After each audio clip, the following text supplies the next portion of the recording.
भारतीय सिनेमा के जनक श्री दादा साहेब फाल्के जी का नाम दिया गया।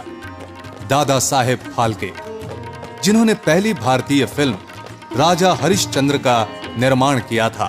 फिल्म सिटी में 16 एयर कंडीशन स्टूडियोज हैं, जहां लगभग 2 लाख, जी हां भाई और बहनों, 2 लाख स्क्वायर फीट का कार्पेट एरिया है। तारीख पर तारीख, तारीख पर तारीख, तारीख पर तारीख। लॉकडाउन किए जाने से इस इंडस्ट्री का सबसे ज्यादा नुकसान हो रहा है। सरकार को सबसे ज्यादा राजस्व भी यहीं से मिलता है। लॉकडाउन के बाद से अब तक 650 से 800 करोड़ के बीच का नुकसान होता दिख रहा है। सरकार ने लॉकडाउन के तीसरे फेज से कुछ इंडस्ट्री को रियायत तो दी है, लेकिन इन रियायतों से फिल्म इंडस्ट्री को कोई राहत नहीं मिलने वाली। इसीलिए स्टूडियो में लाइट्स, कैमरा, एक्शन सुनने के लिए अभी और इंतजार करना होगा। न जाने ये आवाज़ें कब सुनने को मिले। इंडियन फिल्म इंडस्ट्री की निगाहें सरकार पर टिकी हैं।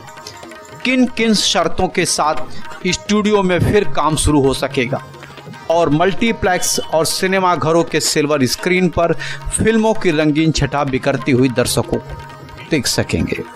लेकिन शर्तों के साथ शूटिंग के लिए स्टार्स और प्रोड्यूसर्स कितने तैयार हैं, ये तो आने वाला समय ही बताएगा। लेकिन सच्चाई ये है, फिल्म मेकर शूटिंग करने के लिए तैयार नहीं है। कारण कई हैं। इंडस्ट्री के लगभग 5 लाख स्टार्स और वर्कर्स की संस्था federation of western India cine employees के प्रेसिडेंट बीएन तिवारी कहते हैं, फिल्म प्रोड्यूसर सभी बातों से भली भांति परिचित है और शूटिंग शुरू करने की जल्दीबाजी में बिल्कुल भी नहीं है। निर्माताओं की संस्था गिल्ड का भी कहना है कि जब तक 100% सुरक्षा नहीं मिल जाती, काम करना मुश्किल है। किसी आर्टिस्ट को खतरे में नहीं डाल सकते, क्योंकि प्रोड्यूसर्स जानते हैं किसी वजह से एक भी सुपरस्टार बीमार पड़ गया तो इंडस्ट्री को बहुत बड़ा नुकसान सहना पड़ेगा। लेकिन टीवी इंडस्ट्री के प्रोड्यूसर थोड़ी जल्दीबाजी में हैं। वे जल्द से जल्द शूटिंग शुरू करना चाहते हैं, लेकिन फेडरेशन के अध्यक्ष इसके लिए तैयार नहीं है। जब तक टेक्नीशियनों और मजदूरों को शूटिंग में शामिल नहीं होने दिया जाएगा, जब तक उनकी जिंदगी की गारंटी सरकार की तरफ से नहीं मिल जाती या कोई दिशा निर्देश नहीं मिल जाता। फिल्म और टीवी के निर्माता चाहते हैं लॉकडाउन खुलने और प्रॉपर गाइडलाइन आने के बाद ही शूटिंग करने के बारे में कोई निर्णय लिया जाएगा। कोरोना के प्रकोप से बचने के लिए टीवी सीरियलों या फिल्म की शूटिंग के दौरान सोशल डिस्टेंसिंग का पालन होना बहुत मुश्किल है। हीरो हीरोइन के प्रेम प्रसंग के सीन हो या भावनात्मक दृश्य, सभी बहुत मुश्किल भरा काम है। ये एक क्रिएटिव वर्क है और एक एक गाने में 500 से 1000 डांसर्स काम करते हैं। एक्शन सीन में फाइटर्स काम करते हैं। इनको कैसे गाइडलाइंस में बांधा जा सकता है, ये एक नामुमकिन सा सवाल। शूटिंग के दौरान कोई सुपरस्टार बीमार हो गया तो इंडस्ट्री को करोड़ों का नुकसान सहना पड़ेगा। दूसरे सुपरस्टार भी शूटिंग करने से घबराएंगे।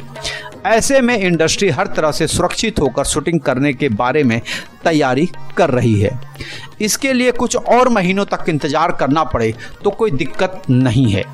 एक बात हो सकती है, छोटी फिल्में, कम बजट की फिल्मों का दौर शुरू हो, जिसमें फाइनेंशियल रिस्क कम रहेगा और छोटी यूनिट से भी फिल्म निर्माण करना आसान है और सुरक्षित भी रहेगा। शायद कुछ निर्माता ये सोच भी रहे होंगे, लेकिन इंडस्ट्री से इन फिल्मों से कुछ भी भला नहीं होने वाला। मेकर्स चाहते हैं सरकार मदद करे, टैक्स में छूट दे। इंडस्ट्री में दिहाड़ी टेक्नीशियनों और मजदूर बड़ी संख्या में, अगर उन्हें लंबे समय तक काम नहीं मिला तो इंडस्ट्री से मदद मिलने के बावजूद इनके पलायन का खतरा बना हुआ है। मेकर्स चाहते हैं सरकार मदद करे, टैक्स में छूट दे। इंडस्ट्री में दिहाड़ी टेक्नीशियनों और मजदूर बड़ी संख्या में हैं। अगर उन्हें लंबे समय तक काम नहीं मिला तो इंडस्ट्री से मदद मिलने के बावजूद इनके पलायन का खतरा बना हुआ है। के सभी संस्थानों के मुख्य लोगों के साथ वीडियो कॉन्फ्रेंसिंग के जरिए एक मीटिंग करनी चाहिए। सरकार के दिशा निर्देशों की नियमावली बनाई जाए जिसे लाइट्स कैमरा एक्शन के गूंज स्टूडियो में सुनाई दे। एक खास रिपोर्ट बॉलीवुड से कृति पटेल।